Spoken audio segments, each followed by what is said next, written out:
wabarakatuh. Halo semuanya, perkenalkan saya Vina Lucia dengan NIM 221510056. Jadi video kali ini saya akan membahas mengenai analisis bahaya kerja sesuai dengan artikel yang diberikan oleh Bapak Teddy.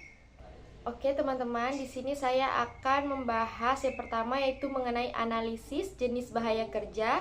Setelah itu akan kita lanjutkan dengan sumber bahaya kerja berdasarkan proses kerja. Kemudian ada metode yang digunakan. Yang terakhir ada pengendalian dampak potensi bahaya. Oke, di sini ada penjelasan mengenai identifikasi bahaya kerja.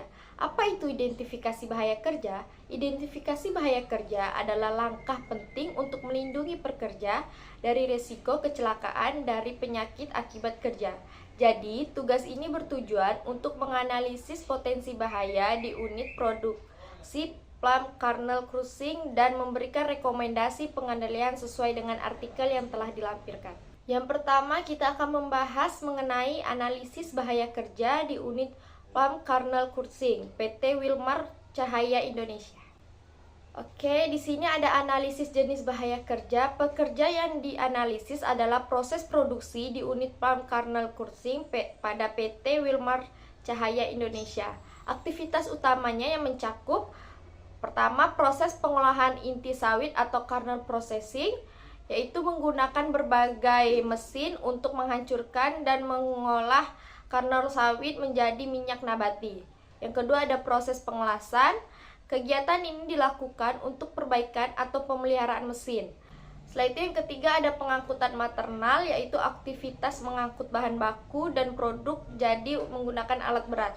Yang terakhir ada proses pembersihan area kerja yang melibatkan proses pembersih dari debu dan residu produksi.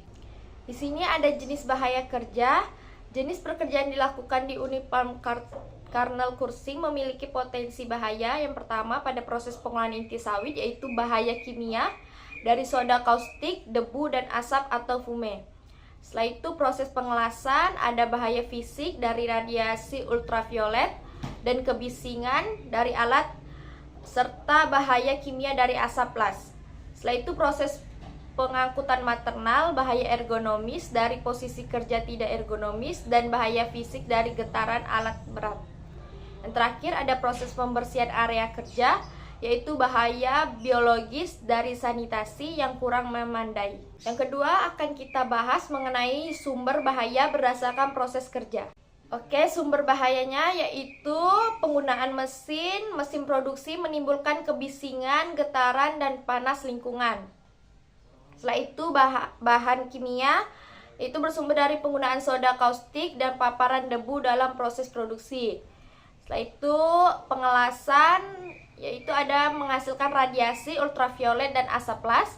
Yang terakhir ada lingkungan kerja yang bersumber dari kondisi sanitasi atau toilet, air bersih yang mempengaruhi resiko biologis. Oke, yang ketiga ini akan kita bahas mengenai metode yang digunakan untuk identifikasi bahaya. Metode yang digunakan untuk mengidentifikasi bahaya pada pekerja ini berdasarkan artikel yang telah dilampirkan, yaitu pertama ada wawancara yang dimana informasi dari pekerja terkait bahaya yang dialami, observasi langsung, peneliti melihat langsung proses kerja dan lingkungannya. Setelah itu ada pengukuran lapangan, peneliti melakukan pengukuran intensitas kebisingan, suhu pencahayaan, dan kadar debu. Yang keempat ada pengendalian dampak bahaya. Di sini ada pengendalian dampak terhadap seluruh potensi bahaya yang ada. Yang pertama ada pengendalian teknis, yaitu ada ventilasi untuk mengurangi paparan debu dan asap. Yang kedua ada penambahan pencahayaan di area kerja. Setelah itu ada pengendalian administratif. Yang pertama ada pelatihan keselamatan kerja. Yang kedua ada pemasangan tanda bahaya. Yang ketiga ada penggunaan alat pelindung diri atau APD. Ini dibagi menjadi 3, yaitu ada masker untuk paparan debu dan asap. Kedua ada sarung tangan untuk bahan kimia yang berbahaya. Setelah itu ada helm dan kaca pelindung untuk proses pengelasan. Oke, di sini ada analisis kekurangan penelitian dan rekomendasi. Yang pertama yaitu ada kekurangan penelitian kurang membahas secara mendalam efektivitas langkah pengendalian.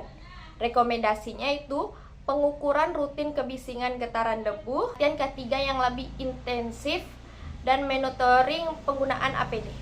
Oke, yang terakhir ada kesimpulan. Jadi kesimpulan ini kita bagi menjadi 3. Yang pertama ada identifikasi bahaya kerja di unit palm kernel coursing mencakup bahaya kimia, fisika, biologis, dan ergonomis.